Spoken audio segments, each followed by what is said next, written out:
Hello អ្នកទាំងអស់គ្នាជ្រាបម្ដងនេះគឺថាពិសេសតិចគឺជ្រាបទៅសៀមរាបដើម្បីថត pre-wedding តែនេះខ្ញុំថតយូរហើយថតតាំងពីឆ្នាំ2024ខែ10ផងអ្នកទាំងអស់គ្នា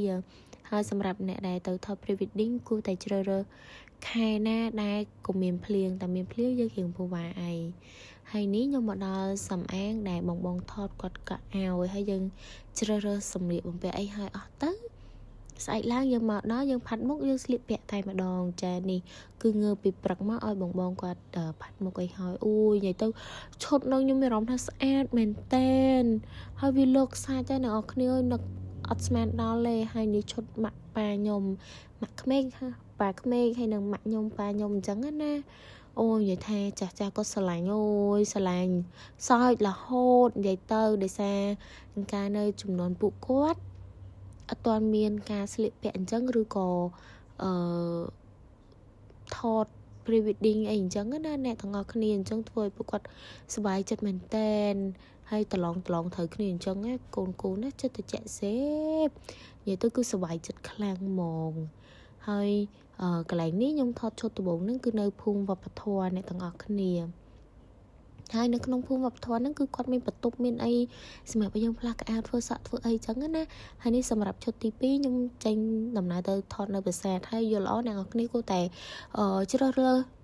សម្លៀកបំពាក់ណាដែលយើងទុនឬក៏ស្រាលដើម្បីយើងស្រួលថតស្រួលអីចឹងណាហើយយើងអត់សូវអស់កម្លាំងសម្រាប់ខ្ញុំទៅថតមួយថ្ងៃកន្លះហ្នឹងខ្ញុំអត់អស់កម្លាំងសោះយប់ឡើងខ្ញុំនៅនាំម៉ាក់ប៉ាខ្ញុំដើរ pub street បានទៀតអ្នកនរគ្នាសូមសរសើរហ្មងខ្ញុំនិយាយមែនហើយបន្ទាប់ពីឈុតហ្នឹងយើងក៏ទៅថតនៅអង្គរបន្ទាប់នេះអ្នកនរគ្នាតែមិនបានថតទេបានតែស្មោលហើយបន្ទាប់មកទៀតយើងក៏ដល់ថ្ងៃទី2គឺថតរបៀប freestyle ម្ដង freestyle ហ្នឹងយើងត្រូវធៀមខោអាវខ្លួនឯងអ្នកទាំងអស់គ្នាដូចខ្ញុំអញ្ចឹងខ្ញុំទិញ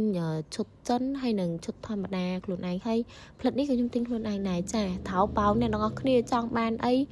បានដូចចិត្តហើយកូនទៅថតណាម៉ាក់ប៉ាចាគឺដើរដល់នឹងអូយសុំសរសើរតែម្ដងចាតាមមើលគ្រប់កន្លែង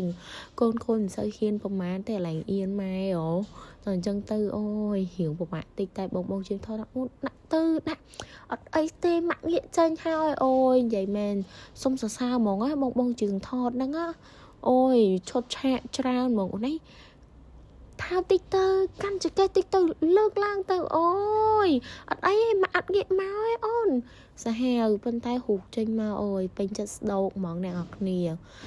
ពីណាគេក៏សរសើរថារូបស្អាត color ស្អាតគេសួរឈនមែនតែនអូយនិយាយមែនបានរូបស្អាតអញ្ចឹងចំណាយលុយអត់ចង់និយាយថាអត់ស្ដាយណាអ្នកនរគ្នាហើយក៏មិនថ្លៃជ្រុលអីយើងទទួលយកអត់បានដែរមកល្មមអញ្ចឹងណាអ្នកទាំងអស់គ្នាហើយបើរូបប៉ាម៉ាក់វិញអូយស្អាតអូយសុំដាក់ពេញទេឲ្យអ្នកទាំងអស់គ្នាអូយហើយចាំខ្ញុំ mention ឈ្មោះគាត់នៅខាងក្រោមឲ្យបាយបាយ